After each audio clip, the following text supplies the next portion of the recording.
Welcome to the Support Raising Solutions podcast, where we help new and current ministry workers grow in being spiritually healthy, vision-driven, and fully funded Great Commission workers. Welcome to the podcast. This is Callie Davis, one of the Support Raising Solutions team, and I'm very excited to be joined by Steve. Steve is actually part of our team. He is the SRS International Director. So he's a voice you may have heard before, and I really hope you get to hear again. Steve, I'm so glad you could join us. And I'm going to let you introduce yourself. You've lived and worked in some more sensitive areas, and I do not want to professionally record something that should not be on the air. So, Steve, tell us a little bit about where you're coming from, what expertise you bring. Yeah. Hey, Callie, thank you so much. It is great to be here with you this afternoon. Yeah, just a quick introduction. Like Callie said, I have been serving with the SRS team for really just about less than a year or so. But prior to that, I've had the privilege of serving with the Center for Mission Mobilization and have lived in East Asia. Actually, been involved with East Asia ministry for over 20 years, and have had the chance to live there for about 10 of those years. And in fact, in the last 5 years or so, we've been doing a lot with training and coaching East Asian missionaries in their own personal support raising journeys. And so a lot of what I've learned from that experience, I've been hoping to bring over into the international SRS realm. Well, and I know we have greatly benefited from your experience and just cultural awareness as you have spent so much time overseas, and not just in East Asia, but you have some other global experience as well. Is that right? Yeah, that's right. That's right. I still remember my first international boot camp. I think it was about 5 years ago in Nairobi. And since then, I've had the privilege of being involved in other trainings and boot camps in places like Southeast Asia and Brazil, a little bit in Africa. In fact, I'll be looking forward to next month making a trip to Africa for a couple of our upcoming African boot camps. So really excited about that. Mm-hmm. Well, we are very excited too. So excited to see what God does there. God has been just opening so many doors around the world. I think especially as we've moved to so much virtually and online, that has kind of just blossomed so many more international connections and partnerships. So that, in case you're wondering, is what we wanted to talk about today, looking at support raising around the world. And that's where I definitely wanted to bring someone in with more international experience than myself. I've lived overseas for a few years, but that is nothing compared to actually working with nationals, helping translate, like literally linguistically translate materials, but also culturally look at how do we take these principles that we first wrote and designed and developed in the US, and how do we do the best job we can at helping people in other communities and cultures raise support? So I think my first question is, Steve, what doesn't change as we take training from country to country, community to community? Is it actually applicable, what we designed here? Yeah, that's a great question, Callie. And I'll say that I can't tell you how many times I get this question. In fact, most of the time when I'm talking to a new ministry or a potential new partner internationally, that is what they ask. How have you contextualized this training for my culture or my location, my country? And, as I've reflected on that question and really kind of just what you just said, I've really just come to the conclusion that so much of the personal support raising training that we in SRS train and coach on really translates very well from culture to culture and country to country. So much of it really doesn't change, and the reason for that, I think, is first and foremost because I really believe, and I think you do too, that our training is biblically based. And so in that sense, the principles from God's word are timeless and they translate very well from culture to culture. And so I think that's why we're seeing some success with international support raising, is because they really are coming straight from God's word. Oh, yeah. Well, I think that's why any of the training is helpful at all, because it's about what God's picture was for the Great Commission, for calling people to participate, to give, to be involved. That is what support raising is about. It's not this newfangled idea we just came up with in the last decade. It's a concept for getting people involved in what God is doing. And that crosses time and culture and language and everything. Yeah, Kelly, you're exactly right with that. Just how things cross over from country to country and language to language. And I would also add just a couple of more things to what I said about MPD being biblically based. I think as I've seen the trainings cross over globally, I think one thing I've seen is that the emphasis on partnership and relationships really translates so well around the world. When we approach a prospective supporter to join with us, we're not just wanting to get cash from them, right? We are inviting them to be a partner with us in the ministries that God has called us to. And it's based on relationships. And so much of the rest of the world has, I would say, an even greater emphasis on relationships than we in our Western and American culture do. And so I think that really does bode well in other parts of the world. It's relationship and partnership centric. I would say another thing that doesn't change when you talk about the fundamentals is just this idea. I love Steve Shadrach's book, The God Ask. And just that whole idea of the paradigm, the triangle diagram that he uses as the basis for his book. That idea of giving and receiving from God. We're not really directly receiving from our supporters. They're giving to the Lord. We're asking the Lord for provision. And supporters are inviting, our supporters are asking God where to invest their resources and things like that. That concept really also translates from country to country and culture to culture. I think I would add also that the idea that support raising is ministry. It's not just an add-on to your ministry. I think that's something that doesn't change as well. And then also, I would say, and some might not agree with this, but just the idea that the direct face-to-face asks, I think they work. They work in other places too. You might need to think about them a little bit more carefully, and you might need to think about how to express a direct face-to-face ask in a culturally appropriate way. But I think at the principal fundamental level, I think it does work. Okay, now that's definitely something I want to sit on for a little bit, because I have heard pushback from that as well. Just even in micro communities in the US that kind of have their own culture, their own community that doesn't communicate in a directest fashion. So I've heard pushback when I've done trainings that doesn't really work with my family, with the community I live in, that they won't take that well. But you're saying, just try it. Like, what is that? How do you navigate that? Yeah, well, I realize we might be kind of treading onto a little bit of a minefield here. And, the last thing I want to do is to make a general rule that applies to everybody's situation, right? Because as soon as we say something, there's going to be a counterexample that disproves that. And in fact, I was talking just last week to one of my East Asian partners, and he was telling me about an unfortunate situation that he had with support raising, where he presented his ministry and his prospective supporter really loved the vision and said, "Hey, I was thinking about supporting you, but your method of asking directly made me uncomfortable. And so I don't think I'll support you." Oh, yeah. Have you heard that one before? No. Yeah. And so I told him, I said, well, that's happened to me before in America. Not often, but in those situations, I'll just, reaffirm the relationship. Thank you so much for sharing that with me. And I'll keep you informed about what God's doing through the ministry. And,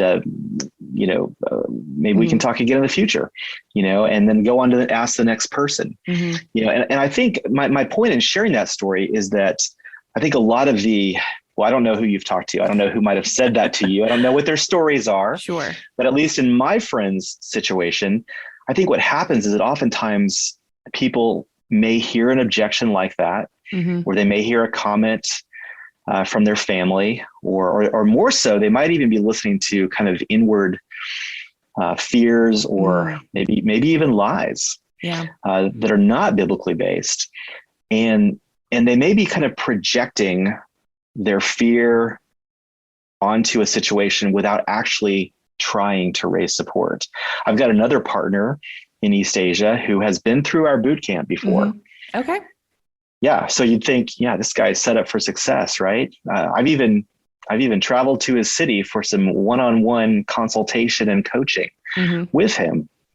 And as I've followed my friend over the last several years, I have realized, and he's even told me directly, that he has not applied our training in his situation. He has raised support from his church, which is great. He got about 25% from his church, but he has not approached anybody else for the remaining 75%. So it's not as though he's tried a number of times and has been rejected and, all of that. And he's just kind of discouraged and depressed.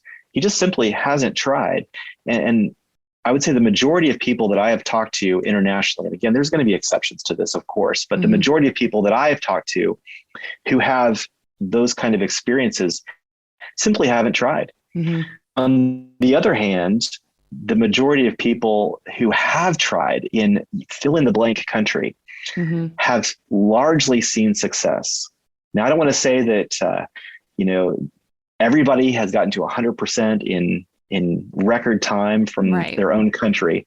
Although in some cases, I've heard some mind-blowing stories, to be honest, Callie, of international workers who have become fully funded in 4 weeks or even 7 days from support coming completely from their own country. And so we praise the Lord for that. Yeah. So okay. Do you want me to wrap that up? I wasn't sure if you were done before I asked if anything does change. Yeah. Okay, here, I'll just add this.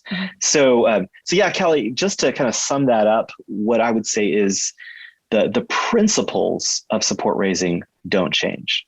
The principles don't change. What does change is how you apply those principles, how you might express those principles. And even then, not everything will change. There may be some unique situations that vary from culture to culture that require just a little bit, maybe of a slightly different approach.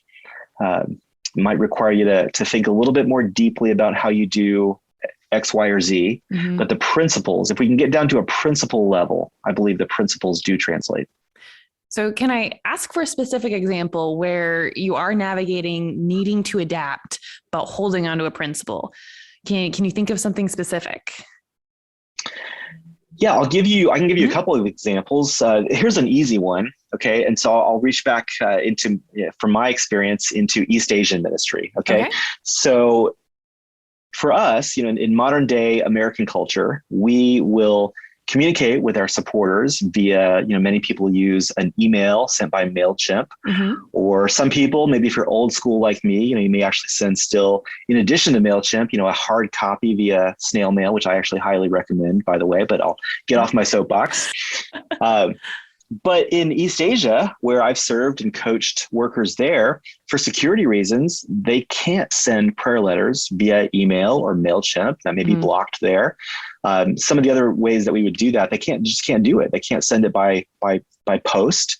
And so that would be an example where the principle, what's the principle there? The principle is that you want to communicate well. You want to have vision-driven communication with your supporters so that they know what God is doing in the ministry, that they feel a part of it so that they can pray for the person that they support. That's the principle.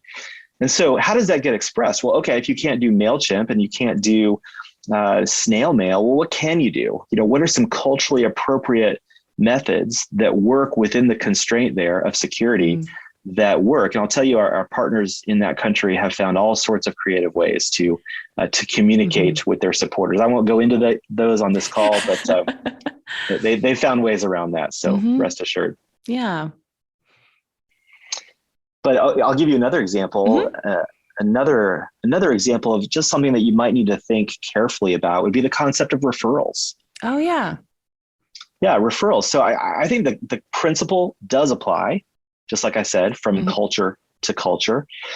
But you might need to think more carefully about it. So, for example, in America, I don't know how your support raising, Callie, has gone, but for me, I would say a large percentage of my current support team has come in the form of referrals. Mhm. And so I don't know what you do, but what I'll do is I'll call somebody up and say, "Hey, Bob, this is Steve calling. Our mutual friend Scott over here suggested that I call you," and Yeah. and then Mhm. try to get the appointment that way. But in many cultures, that might not be very appropriate Sure. because there's not a relationship, right, between you and the new person. There is Mhm. between your supporter and that person. Well, does that mean that the concept, the principle that underlies the process of referrals, that triangle of trust, does that mean that it Mhm. doesn't work? No, it simply means that you may need to approach it a little bit differently. And so in Okay. that case, you would want to look for some ways where in that culture, what would be some culturally appropriate ways to introduce somebody to a new friend? And Mhm. so in most of the cultures that I'm familiar with, a lot of times that revolves around a meal. And so, Yeah. so you might have your supporter host a meal, doesn't have to be anything fancy, just go to lunch together or go to dinner, whatever it be, and bring the new person there together. And maybe you don't jump immediately into sharing about your ministry. Maybe you take that time just to build up a relationship between person A and person B, Mhm. and then try to get the appointment at a second meeting. But the concept, you see what I'm saying here, the Yeah. principle of referrals still works. Mhm. Well, and I would even just, for any of our listeners that aren't quite sure what the underlying principle of referrals is, it's based on, first of all, you're building a team of ministry partners not from the people that you're hoping to invite to partner, but the people God is calling. And God might be calling people you don't know. And one of the strongest ways to connect to people you don't know is to look at the people you do know, and they are turning around and advocating, introducing you to their connections. And they are saying, "Hey, I have this ministry worker. I believe in what they're doing. I would love to connect you to."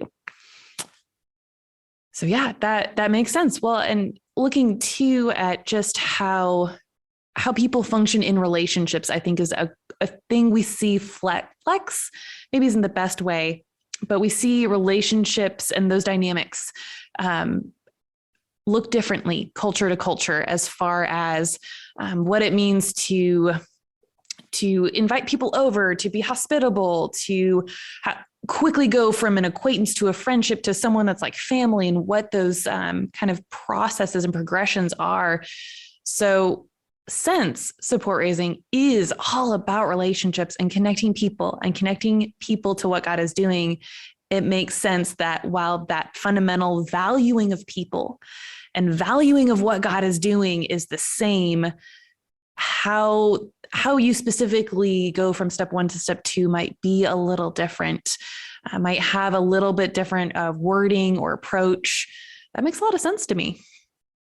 No, you're exactly right, and I think what you're highlighting there, Callie, is just the universality of the principles that go into support raising. Again, because they really do flow from, I think, from God's word. And so I think we're seeing some of the, like you just said, some of the beauty Mm-hmm. in some of these different cultures. And I would even go so far as to say that in some cultures, because of what you just said, because of the relational aspect and things like that, tight knit community that forms perhaps within churches or like minded believers, I think it could actually be a a more advantageous environment Mm. to raise support in than in the U.S. And here's a factoid or a statistic that I gleaned from one of our East Asian workers, and I'll be the first to tell you this is not based on hard data. This is not a large sample size. This is really just anecdotal. It's just one person's story, but in boot camps, we train people that,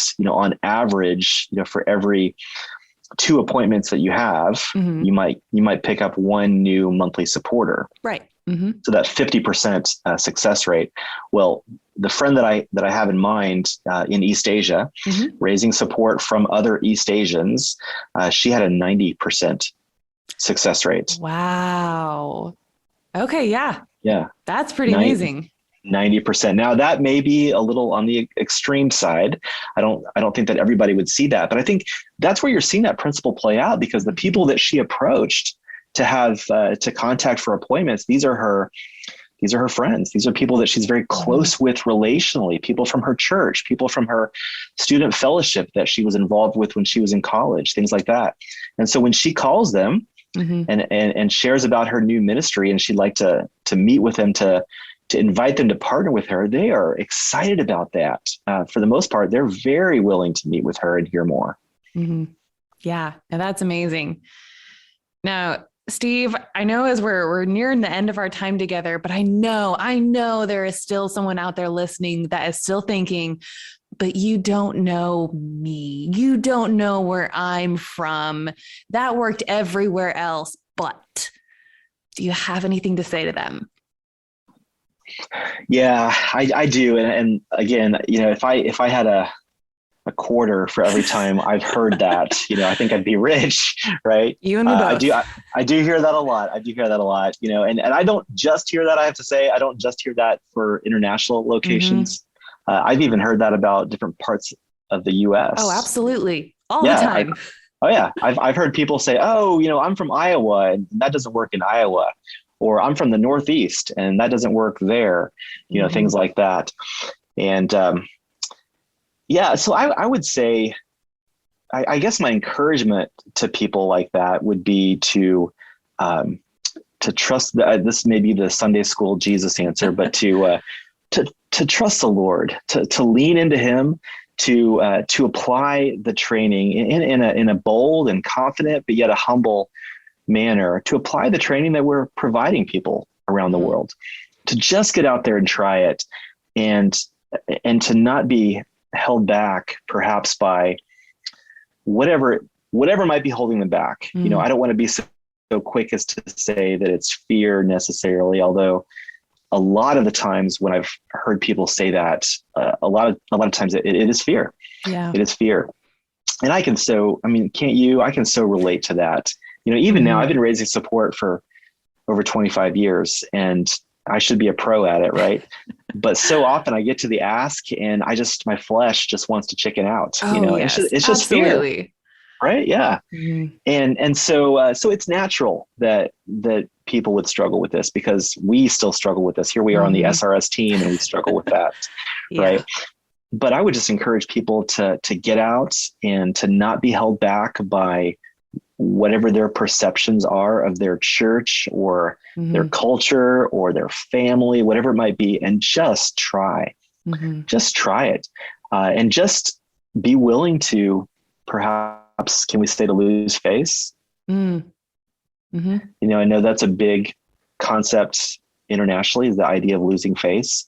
And a lot of times I hear people say, oh, well, I'm going to lose face in my culture. And I think every time I have a support appointment, there's a little bit of a loss of face here in modern day America too. And I think for a lot of these folks globally, I'm very sympathetic, but at the same time, I think we really need to have a good theology of what it means to lose face. That as a ministry worker, you're not going to be able to prevent losing face. So let's lean into the Lord like that. Let's be strongly grounded in the word. Let's have a strong sense of calling, so that when we do go into those appointments, that we're willing to lose face, and just get out there and try it. And again, the stories that I have seen from people who've actually tried it, and who aren't held back just because they have one or two or three negative experiences, they'll come.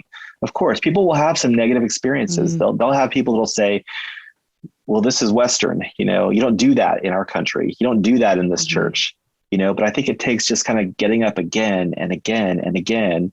And if you're like my friend, you might see, if you just try it, you might see maybe not that 90% success rate, but I think with repetition, I think the Lord will provide. Well, and I think too, if you are doubting, any of you listeners, or if you're walking alongside someone else who's also raising support and facing that kind of brick wall of it's just not going to work for me, I would say we are claiming, and I think we are with integrity, claiming that this is biblically based. So go back to the Bible. Let the Lord change your heart, because if that doesn't work, nothing we say is going to work. And so start with the Lord and what he has to say about your calling and what it means to invite others to the Great Commission, what he has to say about money, about all the ways that he has provided for people throughout history, throughout the Bible, Old and New Testament, because that's what we base these principles on. It's why we have seen success around the world. So don't just start and stop with great teaching and great stories. Go back to the Bible. And that is where I've seen people develop the confidence and the conviction to change and do something they thought wasn't going to work, and to actually step into a space that people had said couldn't be done or shouldn't be done. It was the Lord that made that way and made that those principles really go heart deep, which I think is really pivotal in support raising. Well, Steve, thank you so much for joining us. It has been an absolute pleasure. So thank you. And for those of you listening, I do want to throw out a couple of resources just in case you haven't had a chance to see them. We mentioned a few of them today. The God Ask by Steve Shadrach is kind of one of our first resources we ever developed. You can find it on the cmmpress.org. Also, we've mentioned quite a bit about the biblical basis. So if that's something you haven't taken any time to dive into, there is a new book by Scott Morton, God's Presence in Your Fundraising, that is just 40 days of quiet times. It just helps dig into the word with some thoughts from someone really wise who has spent his life in this space of support raising and leading others in it as well. So I would recommend that personally. It's also available at the cmmpress.org. But yeah, dig into the word. You don't need a guide to do that, but we're happy to direct you to some resources, because that's why we're here, to help you. So thank you for listening. Have a wonderful day. And that's all from Support Raising Solutions. Thanks for joining us today, and please be sure to subscribe so you don't miss an episode as we work to give more insight into building and maintaining your ministry partnership team.